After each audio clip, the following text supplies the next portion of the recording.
Hi everyone, welcome back to US Medicos. In this lecture we will discuss about PPH postpartum hemorrhage. सबसे पहले student हम इसका introduction करेंगे, फिर देखेंगे पोस्टमार्टम हेमरेज किसे कहते हैं, इंसिडेंट्स, कॉजेज, टाइप्स देखेंगे, प्राइमरी PPH और सेकेंडरी PPH को. ठीक है, सबसे पहले हम इंट्रोडक्शन करते हैं. Postpartum haemorrhage is a bleedings from genital tracts after the delivery of baby amounting 500 to 600 ml और मोर. 500 से 600 तक अगर ब्लड लॉस होता है after the birth of baby, delivery के बाद अगर 500 से 600 ml ब्लड लॉस होता है तो वो पोस्टमार्टम हेमरेज कहलाएगा.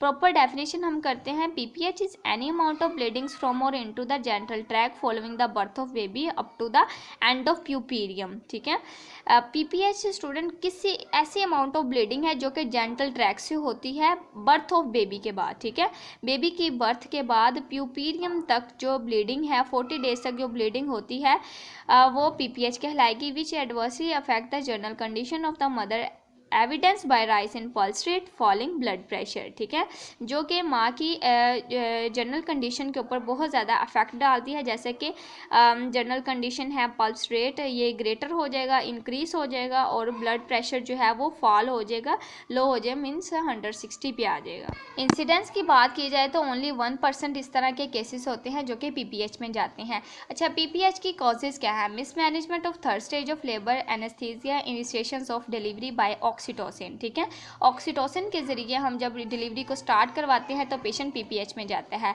पार्शली सेपरेट ऑफ प्लेसेंटा और बिट ऑफ प्लेसेंटा और ब्लड क्लोट.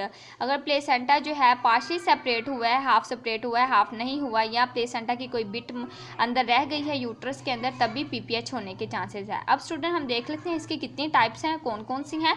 इसकी 2 टाइप्स हैं. ठीक है, प्राइमरी पोस्टमार्टम हेमरेज है और सेकेंडरी पोस्टमार्टम हेमरेज है. सबसे पहले हम प्राइमरी को डिस्कस करेंगे, इसकी कॉजेज को डिस्कस करेंगे और इसको मैनेज किस तरह करना है. देन सेकेंडरी को डिस्कस करेंगे. ठीक है, डेफिनेशन देखते हैं. प्राइमरी PPH ऑकर्स विदिन 24 और following the birth of baby. बच्चे की पैदाइश के 24 घंटों तक जो भी ब्लीडिंग होगी वो स्टूडेंट प्राइमरी PPH कहलाएगी. ये आपने याद रखना है.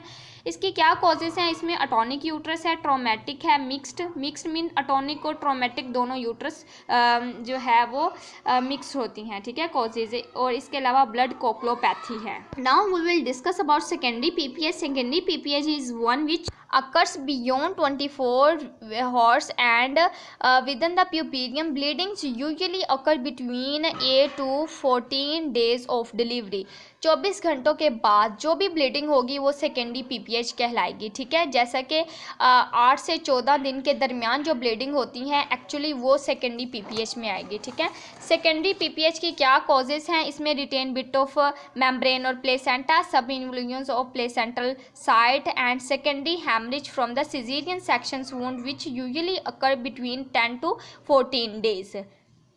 ओके स्टूडेंट्स, सेकेंडरी PPH की जो कॉजेज़ है इसमें प्लेसेंटा का रह जाना. ठीक है, इसमें प्लेसेंटा की छोटे से पीस का रह जाना जो है इसकी कॉज बनता है. सब influence of placental site and जो सिजेरियन सेक्शंस वुंड होता है, इस वजह से भी जो है सेकेंडरी PPH होने के चांसेस होते हैं जो कि 10 से 14 दिन के बाद होते हैं. ठीक है, इसके क्लिनिकल फीचर्स की बात की जाए तो हैवी लोचियल डिस्चार्ज है. लोचिया जो होता है after the birth of baby puerperium में लोचिया डिस्चार्ज, जैसा कि लोचिया सिरोसा, रबरा एंड अल्बा जो होता है. ठीक है, इसका हैवी डिस्चार्ज होगा, ऑफेंसिव होगा, बहुत गंदी सी स्मेल होगी, फीवर होगा, हाई पल्स रेट, सब influence of uterus, anaemia depending upon the amount of blood loss. जितनी अमाउंट ऑफ ब्लड लॉस हुई है उसके ऊपर डिपेंड करता है कि खून की कमी कितनी हुई है. ठीक है, एनीमिया कितना हुआ है. नाउ स्टूडेंट हमने इसको मैनेज किस तरह करना है. ठीक है, मैनेजमेंट, नर्सिंग मैनेजमेंट को डिस्कस कर लेते हैं. Assess the amount of blood loss की अमाउंट को सबसे पहले हमने असेस करना है, कितनी अमाउंट ऑफ ब्लड लॉस हो रहा है. इसके अलावा replace by the blood transfusions, find the cause of the secondary PPH. ठीक है, सेकेंडरी, प्राइमरी और सेकेंडरी PPH की सबसे पहले हमने कॉज फाइंड आउट करनी है. 0.5 mg एर्गोमेट्राइन IM लगाना है. ठीक है, एडमिनिस्टर करना है. एंटीबायोटिक्स रूटीनली हमने देनी है. बेड रेस्ट, ठीक है, प्रॉपर बेड रेस्ट देनी है. ब्लडर एम्प्टी रखना है. Never ignore even small amount of bleeding.